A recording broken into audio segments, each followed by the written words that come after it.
Hoje nós vamos tratar de dicas de linguagem para ativação do seu cérebro, né? Para libertar o seu cérebro, libertar a sua mente, beleza? Muito bem, dicas de linguagem, né? Uma coisa, como é que é dicas de linguagem? Nós pensamos por palavras, nós precisamos das palavras para construir os pensamentos. E o entendimento das palavras, o entendimento exato, nos permite ter uma qualidade de pensamento mais elaborada, mais precisa, né? Quando a gente fala uma coisa e está pensando outra, o cérebro fica confuso para poder processar as informações. Então, saber o significado exato das palavras é fundamental para você melhorar a qualidade do seu pensamento. Essa questão de dicas de linguagem, o que acontece? Se o pensamento é claro, ele vai gerar um resultado positivo, um resultado que você goste do resultado. Se o pensamento é confuso, o que acontece? Quando você pensa, você vai ter uma emoção, um sentimento, alguma coisa que se associa àquele pensamento. Se o pensamento está claro, então você também vai ter uma emoção com clareza. Se o pensamento não é claro, aí, meu amigo, aí fica confuso, aí você está falando uma coisa e sentindo outra, né? É como, por exemplo, você comer um chocolate, sabe esses puro cacau aí, tipo 60%? Você fala assim, vai morder e fala assim, nossa, que gosto forte, amargo, né? A maioria das pessoas fala assim, ai, que gosto ruim. Não é ruim, ele é amargo, né? Mas ele é muito melhor para a sua saúde do que aquele que é doce. Aquele que é doce é gostoso, mas não é bom para a saúde. Percebe? Que essas confusões do que é bom, o que é ruim, o que confundir uma coisa que é agradável ou desagradável quando sendo uma coisa boa ou ruim. Não tem nada a ver. Muitas vezes você tem coisas que são extremamente agradáveis e que não são boas. E tem outras coisas que não são tão agradáveis, mas são muito boas. Percebeu? Vamos pegar outros exemplos assim. Se você não entende, né, não entende o significado da palavra, o pensamento fica prejudicado. Consequentemente, também vai ficar prejudicado a sua sensação sobre aquilo. E a gente pode ver que, vou falar mundialmente, mas vou usar o Brasil como exemplo porque eu estou aqui, né? Então a gente vive aqui. Nos últimos 40 anos, nós tivemos uma decadência do processo de alfabetização. Então nós temos um número de analfabetos funcionais que são milhões de pessoas, milhões, um número imenso. Como analfabeto funcional? Tal? O que é um analfabeto funcional? Uma pessoa que consegue ler, mas não consegue entender o significado daquilo que ele leu. Ele consegue repetir as palavras, ler em voz alta, mas o que significa isso? Ele não consegue dizer.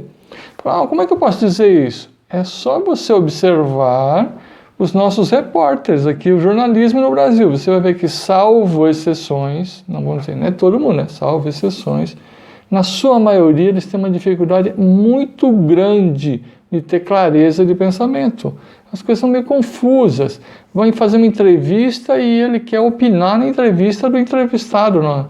Você está entrevistando, então a opinião que tem que prevalecer de quem que é? Do entrevistado, não é a sua. Você é o repórter, você é aquele que faz a ponte, né? Deve fazer perguntas que levem ao entrevistado a trazer uma versão sobre aquele assunto. Outra referência que mostra esse analfabetismo funcional é a confusão de opinião e conclusão. Então, quando o indivíduo já vai fazer uma pergunta que ele já tem uma opinião prévia sobre o assunto e quer induzir a pessoa que vai responder a ter uma resposta de acordo com aquilo que ele propôs, isso aí não é clareza, não é entendimento. É diferente você ter uma opinião sobre algo e você chegar numa conclusão sobre algo. Uma conclusão vem de um pensamento, uma análise, e aí você pode concluir A, B ou C. E depois, obviamente, as conclusões não são sentenças de vida ou morte. A sua conclusão nesse momento é tal coisa. Pronto. Nada impede de, num outro momento, você revisitar o assunto e poder até modificar, né? A partir da conclusão, você modificar a sua opinião sobre ela. Agora você vê assim, nessa questão de opinião, Vem bem como a resposta vem antes da pergunta. Isso a gente vê nas ideologias, nas religiões, né, nas propostas religiosas, né? Então o indivíduo apresenta para você uma coisa, mas que ele já quer que você concorde com a posição que ele apresentou. E não necessariamente você vai concordar. Né? E aí o entendimento é diferente da concordância. Como, por exemplo, pegar uma referência da própria Bíblia. Muita gente apresenta a Bíblia como esse é o único caminho e acabou. E isso não é real, né? Tem gente de outras crenças e que são pessoas decentes também, que são pessoas que fazem bem ao próximo, que, de certa forma, se nós pegarmos os mandamentos do cristianismo, né, que amai a Deus sobre todas as coisas e o próximo como a ti mesmo, tem muita gente cristã pelo mundo que não sabe que é cristão, né?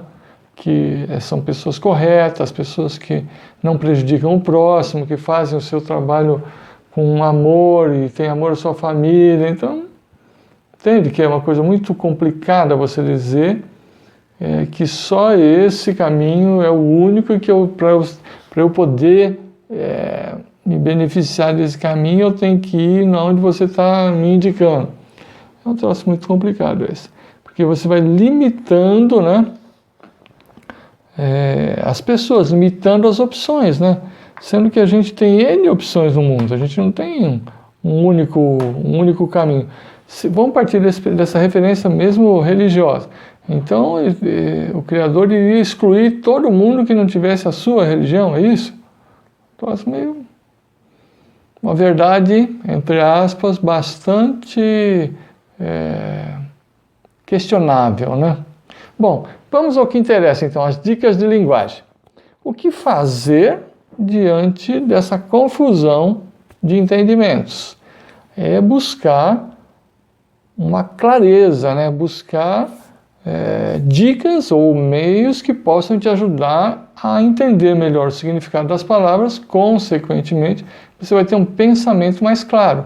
E isso vai gerar um entendimento melhor da sua própria vida e você vai ter sensações, emoções, sentimentos mais prazerosos, coisas que vai te dar mais alegria de viver.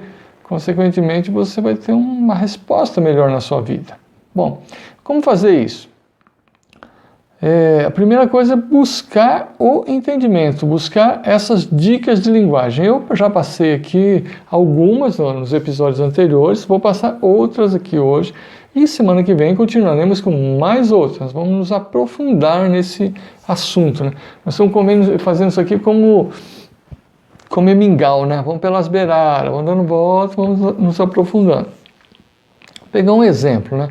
A pessoa fala assim, eu não posso fazer isso, eu não consigo fazer tal coisa. É uma fala extremamente limitante que vai levar você para uma crença limitante, vai levar você para um aprisionamento numa coisa que não é verdade. Né? Como que você não pode? Quando você fala que não pode, você está sempre levando o poder para fora de você e não em você mesmo.